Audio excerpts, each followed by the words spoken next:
a Wikividi Documentaries production. Don't forget to like and subscribe. Enjoy. Oswald Mosley. Sir Oswald Ernald Mosley, 6th Baronet of Ancoats, was a British politician who rose to fame in the 1920s as a Member of Parliament, and later in the 1930s became a leader of the British Union of Fascists.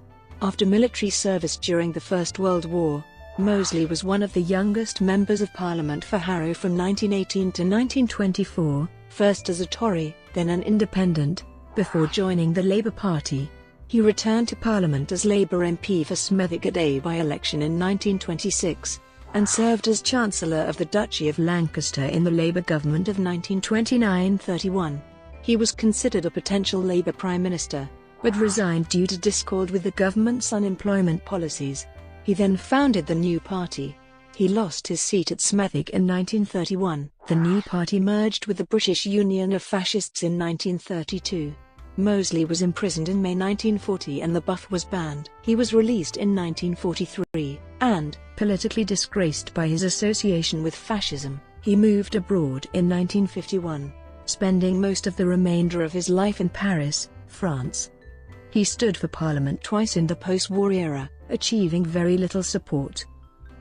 Early life and education.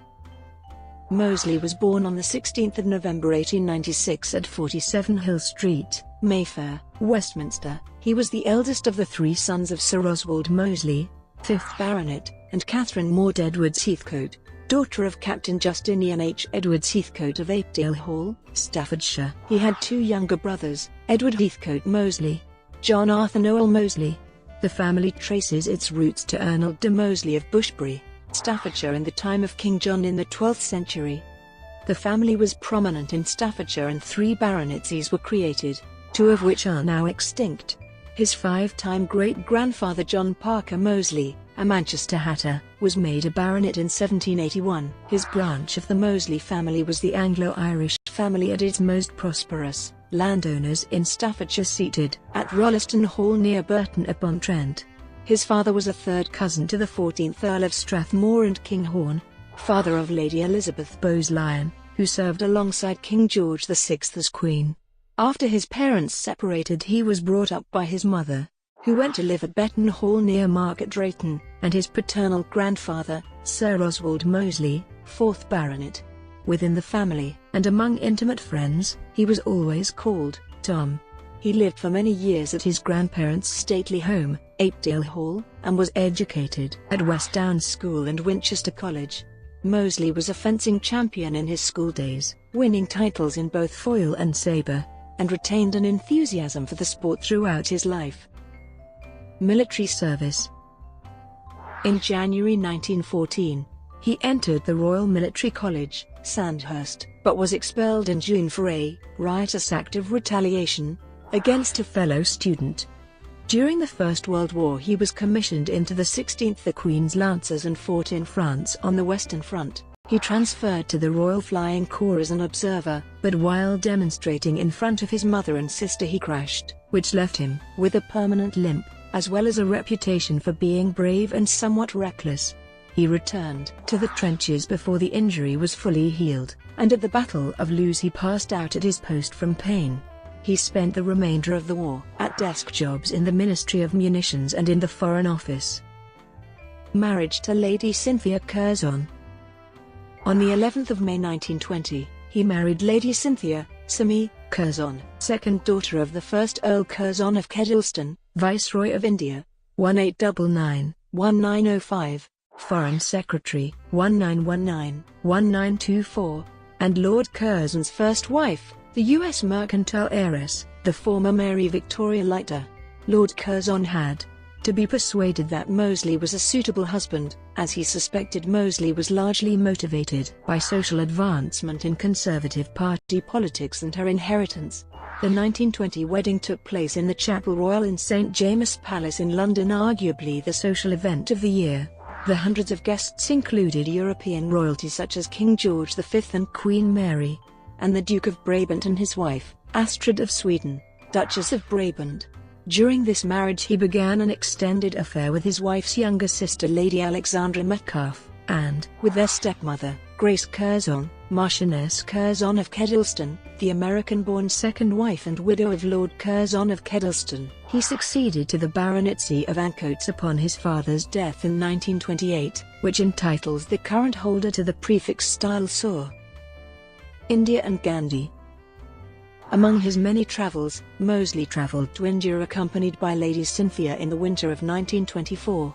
His stepfather's past as Viceroy of the British Raj allowed for the acquaintance of various personalities along the journey. They travelled by P&O boat and stopped shortly in Cairo. Having initially arrived in Ceylon, the journey then continued along mainland India. They spent these initial days in the Government House of Ceylon, followed by Madras and then Calcutta, where the governor at the time was Lord Lytton. Mosley met Gandhi through C.F. Andrews, a clergyman and an intimate friend of the Indian saint, as Mosley described him. They met in Khada, where Gandhi was quick to invite him to a private conference in which Gandhi was chairman. They enjoyed each other's company for the short time they were together. Mosley later further described Gandhi as a sympathetic personality of subtle intelligence. Marriage to Diana Mitford. Cynthia died of peritonitis in 1933, after which Mosley married his mistress Diana Guinness, née Mitford. They married in secret in Germany on 6 October 1936 in the Berlin home of Germany's Minister of Public Enlightenment and Propaganda Joseph Goebbels. Adolf Hitler was one of the guests. Mosley spent large amounts of his private fortune on the British Union of Fascists and tried to establish it on a firm financial footing by various means, including an attempt to negotiate, through Diana, with Adolf Hitler for permission to broadcast commercial radio to Britain from Germany.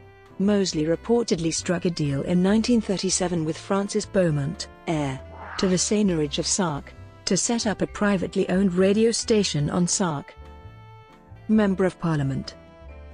By the end of the First World War, Mosley had decided to go into politics as a Conservative Member of Parliament, as he had no university education or practical experience due to the war.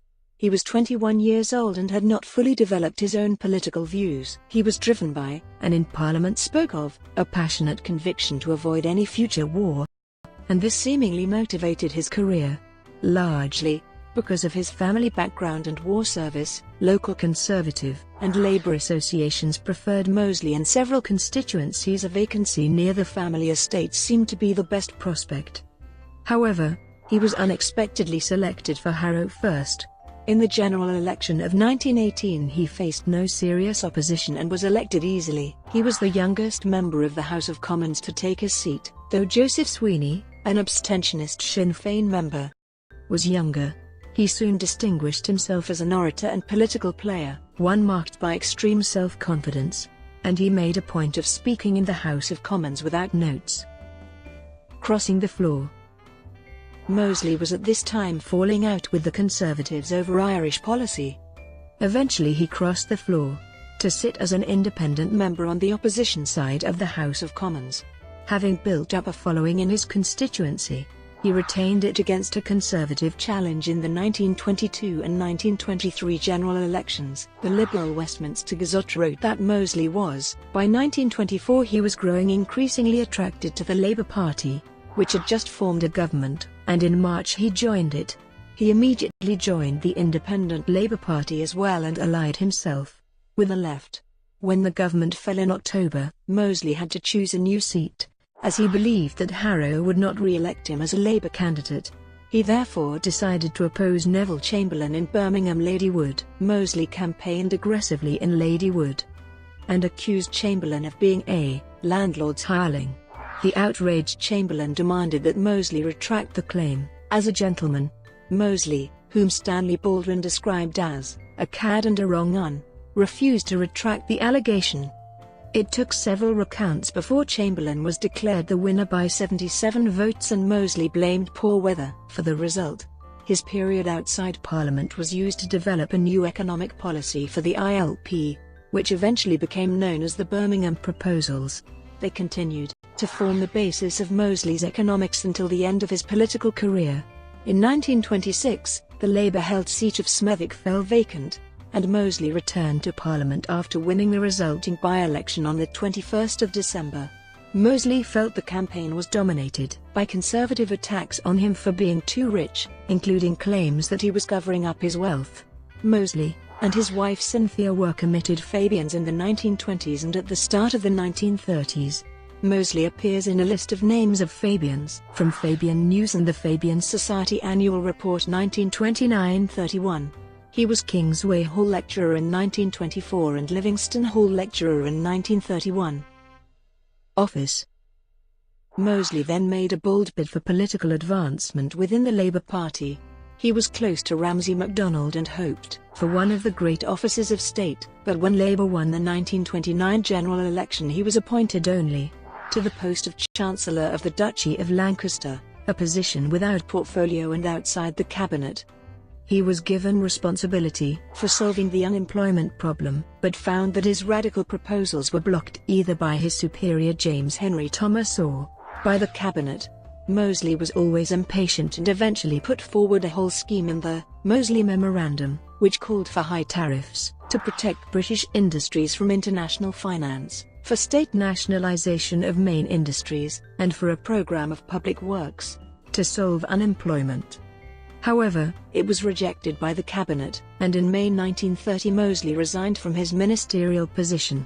At the time, the weekly liberal-leaning paper The Nation described his move, the resignation of Sir Oswald Mosley, as an event of capital importance in domestic politics. We feel that Sir Oswald has acted rightly, as he has certainly acted courageously, in declining to share any longer in the responsibility for inertia. In October he attempted to persuade the Labour Party conference to accept the memorandum, but was defeated again 30 years later. In 1961, Richard Crossman described the memorandum. This brilliant memorandum was a whole generation ahead of Labour thinking. New Party. Dissatisfied with the Labour Party, Mosley quickly founded the New Party. Its early parliamentary contests in the 1931 Ashton-under-Lyne by-election and subsequent by-elections arguably had a spoiler effect in splitting the left-wing vote and allowing conservative candidates to win. Despite this, the organisation gained support among many Labour and Conservative politicians who agreed with his corporatist economic policy, and among these were Aneurin Bevan and Harold Macmillan. It also gained the endorsement of the Daily Mail newspaper, headed at the time by Harold Harmsworth. The New Party increasingly inclined to fascist policies, but Mosley was denied the opportunity to get his party established when, during the Great Depression, the 1931 election was suddenly called. The party's candidates, including Mosley himself, lost the seats they held, and won none. As the New Party gradually became more radical and authoritarian, and as critics of the fascists in the Spanish Civil War emerged in the press, art and literature, many previous supporters defected from it. Shortly after the 1931 election, Mosley was described by the Manchester Guardian, when Sir Oswald Mosley sat down after his Free Trade Hall speech in Manchester and the audience, stirred as an audience rarely is, rose and swept a storm of applause towards the platform. Who could doubt that here was one of those root and branch men who have been thrown up from time to time in the religious, political and business story of England? First that gripping audience is arrested, then stirred and finally, as we have said, swept off its feet by a tornado of peroration yelled at the defiant high pitch of a tremendous voice. Fascism. After his failure to be elected in 1931, Mosley went on a study tour of the new movements of Italy's Benito Mussolini and other fascists, and returned convinced that it was the way forward for Britain. He was determined to unite the existing fascist movements, and created the British Union of Fascists in 1932. The BUF was protectionist, strongly anti-communist, strongly anti-Zionist and nationalistic, to the point of advocating authoritarianism. However, it seems not to have been anti-Semitic. Movement founder Arnold Leese mocked the BUF as kosher fascists. It claimed membership as high as 50,000, and had the Daily Mail and Daily Mirror among its earliest supporters. The Mirror piece was a guest article by Daily Mail owner Viscount Rothermere and an apparent one-off. Despite these briefly warm words for the BUF, the paper was so vitriolic in its condemnation of European fascism that Nazi Germany added the paper's directors to a hit list in the event of a successful Operation Sea Lion. The Mail continued to support the Buff until the Olympia rally in June 1934. John Gunther described Mosley in 1940 as strikingly handsome. He is probably the best orator in England. His personal magnetism is very great. Among Mosley's supporters at this time included John Strachey, the novelist Henry Williamson, military theorist J.F.C. Fuller, and the future Lord Haw Haw, William Joyce. Mosley had found problems with disruption of new party meetings, and instituted a corps of black uniformed paramilitary stewards, nicknamed Blackshirts. The party was frequently involved in violent confrontations, particularly with communist and Jewish groups and especially in London. At a large Mosley rally at Olympia on the 7th of June 1934, his bodyguards' violence caused bad publicity. This and the Night of the Long Knives in Germany led to the loss of most of the Buff's mass support. Nevertheless, Mosley continued espousing anti-Semitism.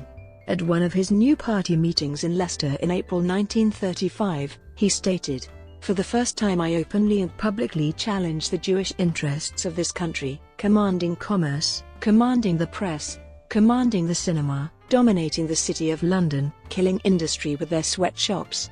These great interests are not intimidating, and will not intimidate the fascist movement of the modern age." The party was unable to fight the 1935 general election.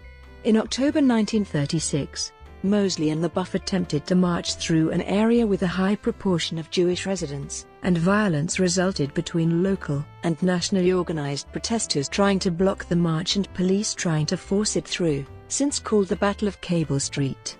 At length Sir Philip Game, the police commissioner, disallowed the march from going ahead and the Buff abandoned it. Mosley continued to organize marches policed by the Blackshirts, and the government was sufficiently concerned to pass the Public Order Act 1936, which, amongst other things, banned political uniforms and quasi-military style organizations and came into effect on the 1st of January 1937. In the London County Council elections in 1937, the Buff stood in 3 wards in East London, its strongest areas, polling up to a quarter of the vote. Mosley made most of the Blackshirt employees redundant, some of whom then defected from the party with William Joyce. As the European situation moved towards war, the Buff began to nominate parliamentary by-election candidates and launch campaigns on the theme of Mind Britain's Business. Mosley remained popular as late as summer 1939. His Britain First rally at the Earl's Court Exhibition Hall on the 16th of July 1939 was the biggest indoor political rally in British history. After the outbreak of war, Mosley led the campaign for a negotiated peace, a stance popularly acceptable, but after the invasion of Norway and the commencement of aerial bombardment, overall public opinion of him turned to hostility. In mid-May 1940, Mosley was nearly wounded by assault. Internment. Unbeknownst to Mosley, the British Security Service and Special Branch had deeply penetrated the Buff, and were also monitoring him through listening devices. Beginning in 1934, they were increasingly worried that Mosley's noted oratory skills would convince the public to provide financial support to the Buff, enabling it to challenge the political establishment. His agitation was officially tolerated until the events of the Battle of France in May 1940 made him too dangerous. Mosley, who, at that time, was focused on pleading for the British to accept Hitler's peace offer of March, was detained on the 23rd of May 1940, less than a fortnight after Winston Churchill became Prime Minister. Mosley was interrogated for 16 hours by Lord Barkett, but never formally charged with a crime, instead being interned under Defence Regulation 18B. The same fate met the other most active fascists in Britain, resulting in the Buff all but disappearing from the political horizon. His wife, Diana, was also interned in June, shortly after the birth of their son Max. They lived together for most of the war in a house in the grounds of Holloway Prison. The Buff was prescribed later that year. Mosley used the time to read extensively on classical civilizations. He refused visits from most Buff members, but on the 18th of March 1943, Dudley and Nora Elam accompanied Unity Mitford to see her sister Diana. Mosley agreed to be present because he mistakenly believed Diana and Unity's mother, Lady Redesdale, was accompanying Unity. The internment, particularly that of Lady Mosley, resulted in significant public debate, Although most of the public supported the government's actions, others demanded a trial, either in the hope it would end the detention or in the hope of a conviction.